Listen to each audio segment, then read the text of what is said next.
Au cœur de la société. Au cœur de la société est une émission préparée en synergie par les radios Inzamba Agateka Kawe, Radio RPA Ijwi Nyagihugu, ainsi que la radio-télévision Renaissance.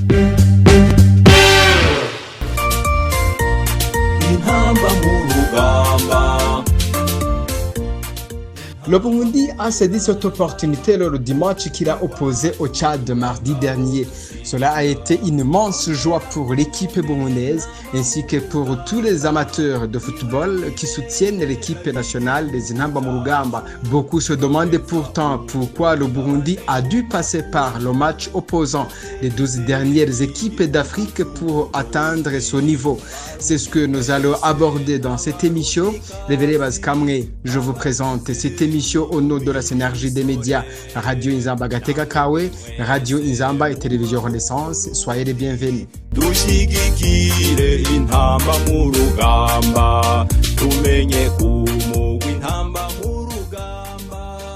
L'équipe nationale du Burundi, Intamba mu Rugamba, a validé mardi dernier son ticket pour les phases qualificatives de la Coupe d'Afrique des Nations qui se tiendra en Ouganda, au Kenya et en Tanzanie en 2027. Comment le Burundi en est-il arrivé là après être passé par les matchs des 12 dernières équipes africaines?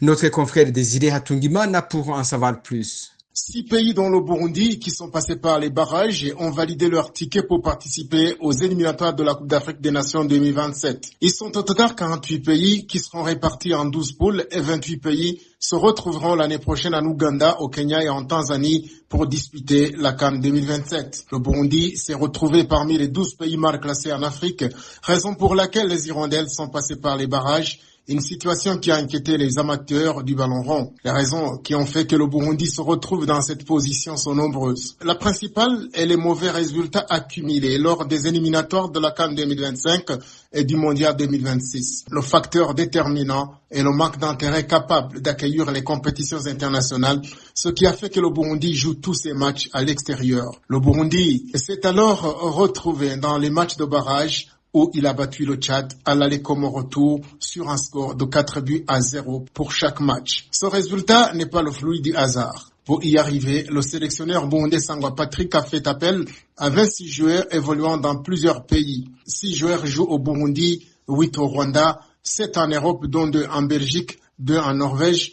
La Suède, la France et la République tchèque comptent chacun un joueur. L'Indonésie, 1, 2 en Tanzanie, 1 en Égypte et un autre au Mozambique. 11 joueurs et leurs remplaçants qui ont joué les 2 matchs du Tchad sur le stade olympique général Idriss Déby Itno et sur le stade Inouari provenaient de cet effectif. Ils se sont bien comportés et ont marqué 8 buts au total. Pendant les 2 matchs, Kanakimana Bienvenu, qui joue dans le club de FC Zebrojov Kaborn en République tchèque, a marqué 3 buts. Jean-Claude Girumugisha d'Al Hilal, qui joue dans le championnat rwandais, a marqué 2 buts, de même que Abdul Karim Mawenimana de Costa do Sol au Mozambique, tandis que Moussa Omar de Gasogi United au Rwanda a marqué 1 but. Merci à Désiré Hatungimana, spécialiste du football. Certains observateurs du football ont également réagi. En 2019, le Burundi a participé pour la première fois à la Coupe d'Afrique des Nations.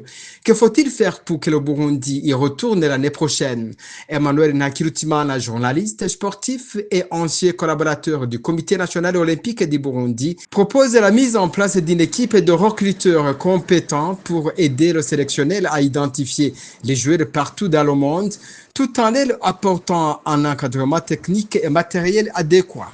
Il faut une structure de l'équipe nationale dès l'annonce des groupes de qualification de la Coupe d'Afrique des Nations et dès lors, il faut commencer la préparation. La préparation, ça veut dire quoi? Ça veut dire que le sélectionneur national va chercher des joueurs sur le plan local dans le championnat national, sur le plan régional des joueurs qui jouent dans les différents championnats tanzaniens, rwandais, Kenya, bref, sur le continent africain. Et 3, chercher des joueurs qui jouent dans les championnats européens, en Asie, j'en passe. Et surtout, ne pas oublier les joueurs binationaux. Aujourd'hui, toutes les équipes du monde, je vais dire les équipes nationales, cherchent des joueurs binationaux, des joueurs dont un seul parent est originaire du Burundi. Alors, une fois ce travail fait, il faut aller sur le long terme. Les joueurs doivent rester dans des regroupements, faire des matchs amicaux pour tester l'une ou l'autre tactique du sélectionneur. Et puis aujourd'hui, le football moderne, on ne peut pas tâtonner, c'est devenu une science exacte.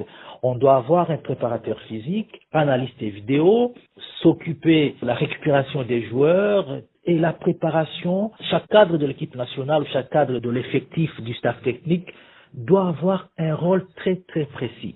Alors, si les joueurs restent ensemble, si une liste de 30 joueurs par exemple est identifiée, il faut que ces joueurs restent à long terme ensemble. Quand ils vont avoir des matchs amicaux ensemble, quand ils vont avoir le même sélectionneur sur un long terme, ça va permettre aux sélectionneurs d'avoir pour chaque poste 2 ou 3 joueurs, pourquoi pas, et pour pallier à des éventuelles blessures des joueurs. On sait que la campagne de la qualification à la Coupe du Monde est longue, c'est sur le temps. Donc, une fois que le sélectionneur a accès à une base de joueurs sur qui il peut compter, il est à l'aise dans son travail. Donc, la coordination devient facile. On sait quel joueur qui est dans quel championnat et quel est son temps de jeu. Surtout, mettre en place un outil qui doit chaque fois nous rapporter le niveau de performance de chaque joueur. Comme ça, l'équipe nationale, comme disait l'ancien sélectionneur Ibakare Baudouin alias Dindi, l'équipe nationale reste une porte ouverte. On entre, on sort.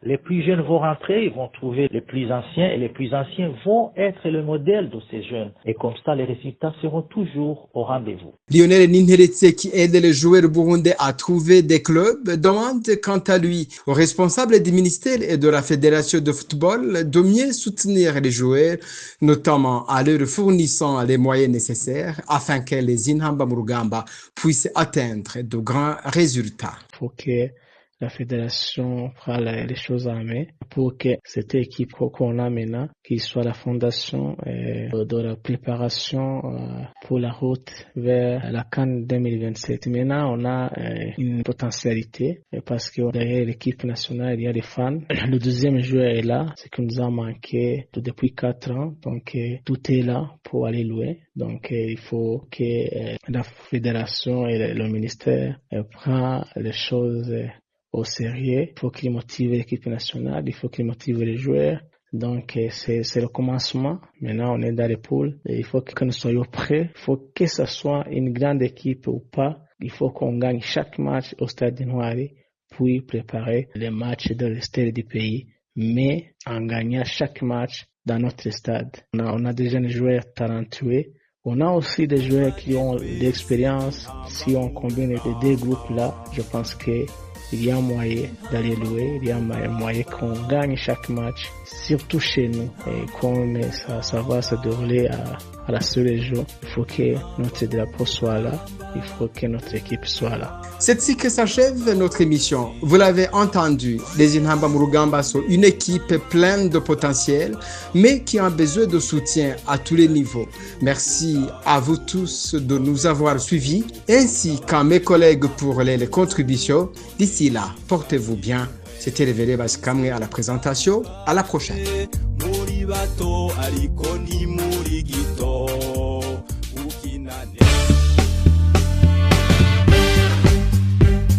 C'était l'émission Au cœur de la société.